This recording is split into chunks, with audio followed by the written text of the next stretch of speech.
But not only are we talking about Medicare products, we're also talking about referrals.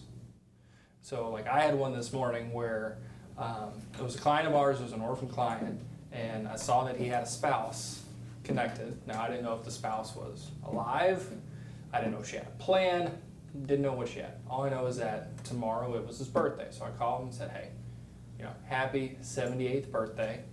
I hope you have a great one, do something fun. And as well, tell your wife, her name, tell her we said hi. Just thinking about y'all. Have a great one.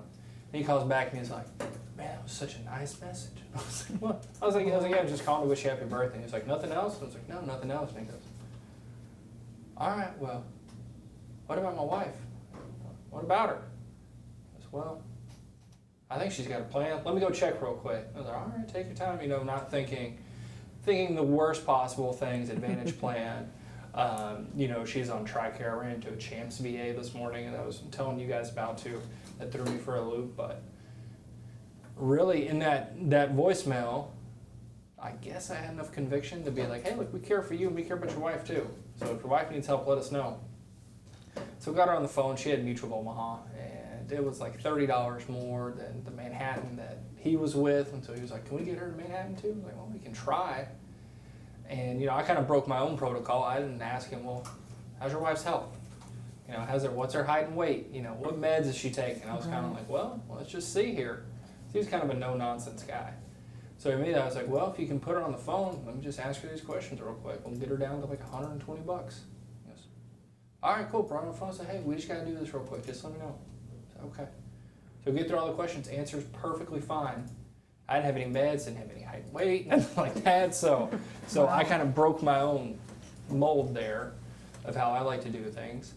But it was so funny because after he got the application done, got everything submitted, he called me back and he was like, you took care of it, right? I was like, yeah, I did. He goes, okay. Got yourself some money today, didn't you? That's what it's not about the money. It's about the people. He goes, okay. I got a little story for you here. And it's a joke, but it goes to show how people believe in themselves and people see value. So he said that there was a little kid that just lived way out in the sticks. He said closest neighbor was about 3 or 4 miles away. He didn't have anybody to play with. So what he would do is, this kid, he would grab his mitt, his ball, and his bat, and he'd just go out in the field and he'd play by himself. So what he did, he threw the ball up, swung, missed it. Okay. Did it again. Threw the ball up, swung, missed the ball. Couldn't hit it.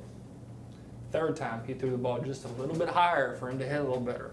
Threw it higher, right in the zone, swung and missed. Said, and the kid goes, that's a great pitcher. Yeah.